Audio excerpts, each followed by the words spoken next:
In this video, we hope to show you the concepts and frameworks that are used to develop a web application in Java.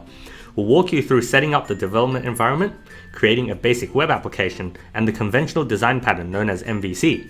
We will then show you the concept of a more advanced web application, an online bookstore with a user-based system where they can register, log in, search for books, add books to the cart, and more. Finally, there will be advanced concepts such as databases and other frameworks that may help you in web application development. Let's get started! The software used in this video will be Eclipse Neon as the IDE, Tomcat as the server container, and Postgres as the database. First, let's create a new dynamic web project. We need to select our servlet container, which is Tomcat 7. We do this by browsing for the correct Tomcat directory on our computer. We then want to make sure to generate the web XML file by default. The web pages that Java EE uses are known as Java server pages, and these are quite simple to create, as shown. Let us add some content to the stub-generated JSP pages, as well as some other pages that are relevant to a simple user login application.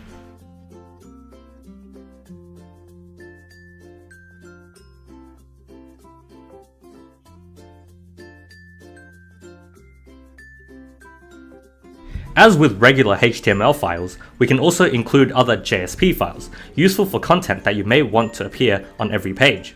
This can be done using the %@ tag. In this example, we include two files within the homepage, a header and a footer.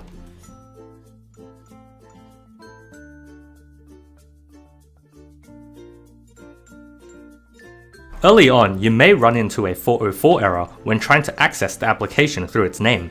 This is because a default page has not been set. We can do this by changing the web XML file in the web inf folder of the project. When this file was generated, Eclipse will have some generic page names set as the default page.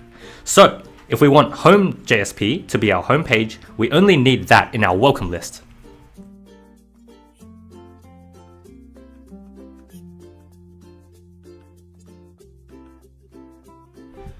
Let's create a simple form for our registration page.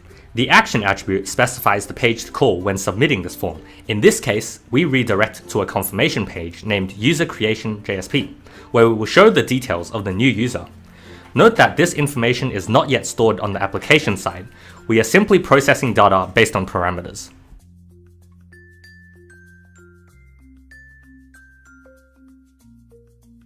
Based on what is shown so far, the way of developing web applications through JSP pages will not be applicable to larger applications. This is because the number of pages, as well as parameters, will increase, making it very hard to manage. If we encapsulate the parameters into individual objects, whose fields are then accessed by the JSP files themselves, we can reduce the number of parameters being passed. For example, a single user object can represent two parameters, a username and password. But what about the pages? These pages will contain more embedded logic for keeping track of objects. One page may depend on several objects, and these objects will become less reusable since they need to address the needs of several pages. Things will be messy. To address this issue, we can utilize a central point of control known as a controller. In Java EE terms, this is called a servlet. This single class will be responsible for redirecting to different pages based on the HTTP request and create the objects as appropriate, essentially separating the logic and content from JSP pages. Thus, the JSPs are responsible only for presenting the content, with dependencies only on the objects that it is given. This design is known as the Model View Controller and is widely used in the development of web applications today, for good reason. In light of this example, the controller will be the servlet, the model will be the objects that encapsulate information, also known as beans, and the view will be the JSP files. It's easy to create a servlet. As described, it is the central point of logic control within a web application and thus needs to handle requests. This is done in the doGet and doPost methods, which handles the HTTP GET and HTTP POST requests respectively. Previously, we set the default homepage to be home.jsp, meaning that JSP file is accessed directly. Now that we're using MVC, we'll need the controller to redirect to home.jsp by default when it is called. So we change the doGet method and use a request dispatcher object to forward a user to a particular resource, in this case home.jsp. We also need to configure the web.xml file to call the control servlet by default. Now when the request is made, it will be sent to the servlet, which will then prepare the home.jsp for viewing by the user's browser.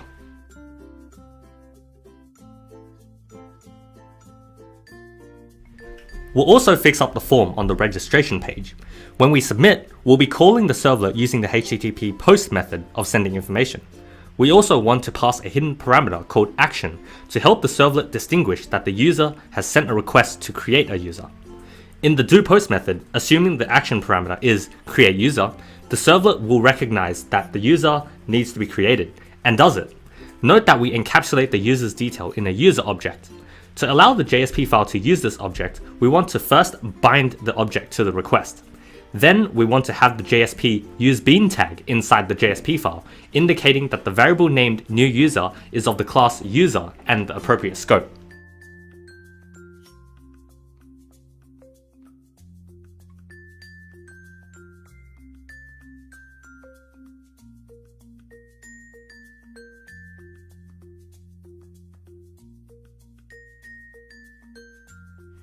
The fields in our beans could also consist of lists.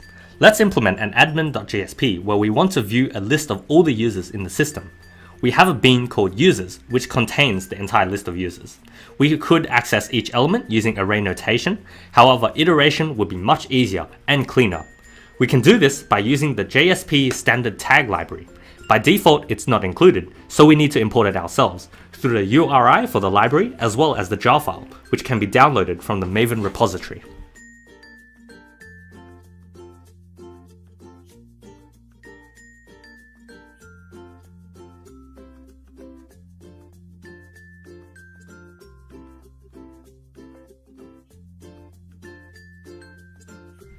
Running the application only through Eclipse is not much use. We want to be able to deploy and run it separately on another machine. This is no problem at all. All we need to do is export the application as a WAR file before copying and pasting into the web apps folder within the Tomcat directory. We also need to make sure Tomcat is running. We can then access the application as normal.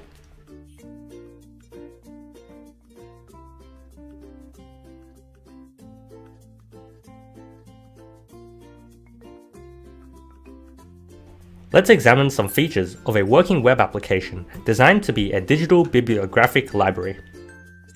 The homepage of the web application welcomes users to the website. It includes a list of 10 random listings chosen at random. It also includes a basic search box as well as a link to the advanced search page. Searching for listings is easy. Simply enter all the details of interest and click search. The search results page displays all results found, if any. The match case and exact match features are special features that can help you fine-tune your search queries. Clicking on the title of the listing redirects you to a listings detail page, which contains the fields and values for the listing. Note that the Add to Cart button only appears if a user is currently logged in. Users can add listings to their shopping cart and remove them as they please. The shopping cart is persisted after logging in or out, or restarting the web application thanks to the use of a database. New users can register to use the website by visiting the register page. After filling in all the details and clicking register, an email is sent to the user's designated email account with a confirmation code, which they can use to verify their accounts and complete the registration process. Users can also edit any details associated to their account, except their username. This can be done by verifying a user's current password and then changing the other fields, as shown. A new listing can be created by visiting the new listing page. The fields title, publication type, price, quantity, and duration are required. After the new listing is created, the user is redirected to their current listings page, where they can see all of their listings, including the newly created one. The owner of the listing can then toggle the paused status of the listing from here, which determines if the listing appears in the search results. Users can check out items in their shopping cart by clicking the checkout button. If the checkout is successful, the seller of the listing is then notified by email, and the order appears in the buyer's order history. The admin section of the website can be accessed using the /admin page. After logging on, there are several things that the admins can view. They can view listings and have the option to remove particular ones. They can view a list of all the users and suspend naughty accounts. these users cannot log in until their account is reinstated.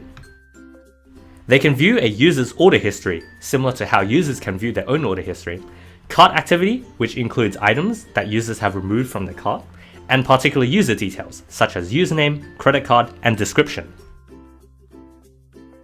Finally, we have the visualization page, which displays a tree graph linking various listings by common fields, such as author or venue. Users are also able to generate new graph visuals based on search queries.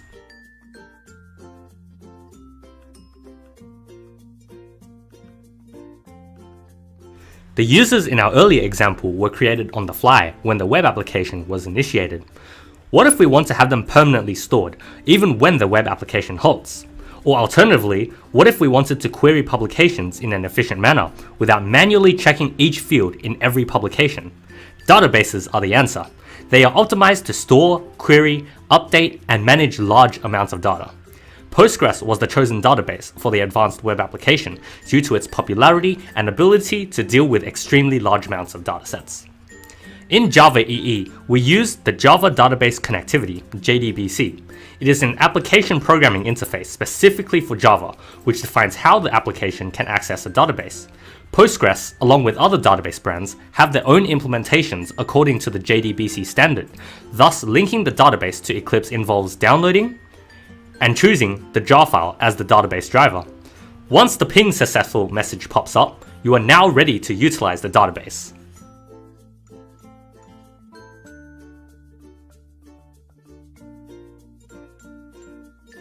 The DB helper class is used to connect the application to the database via an init function. It connects to our Postgres database. The DB helper implements a DB interface which serves to abstract the underlying workings of obtaining information from the database. If statements are used to check which action to perform in the doGet and doPost methods. A better approach is to use a command map for this purpose, for readability and maintainability. The search results page obtains parameters using get. This is standard practice and is done so that the result pages may be bookmarked for future reference. To handle various special characters a user may provide, browser input is decoded as UTF-8. Errors are processed in the servlet and error messages are stored as session attributes and displayed on JSP pages. The application uses two servlets, one for regular user activities and one for admin activities. This is so that each servlet is responsible for one aspect of the web application. To send emails, the application used the Java Mail library as well as the Google Mail servers with a free Gmail account. Listing images are stored as base64 encoded strings for simplicity. While this works fine for this project and small images, a more robust method would be to store the entire image in binary on the disk and store the image reference path as a field in the database. Custom bean getters are used to format data before being presented in the JSP pages. Dynamic navbars can improve the semantics of your web application. You can display certain navbar elements only when a user or admin is logged in. For example, account, cart, logout, and the user's username. Dynamic pages also help bring your pages to life. For example, recall how the Add to Cart button only appears if a user is currently logged in. Additional files such as CSS style sheets, JavaScript scripts, images, and fonts will improve the overall look and feel of your websites drastically. At a minimum, use Bootstrap to style every HTML element on each page. We decided to use Materialize, a modern responsive front-end framework based on material design to benefit from features like responsiveness and JavaScript-based form validation. We also use Viz.js for node visualization to make pretty things more interactive. Thank you for watching our video. We hope this walkthrough will help you in your future web application projects.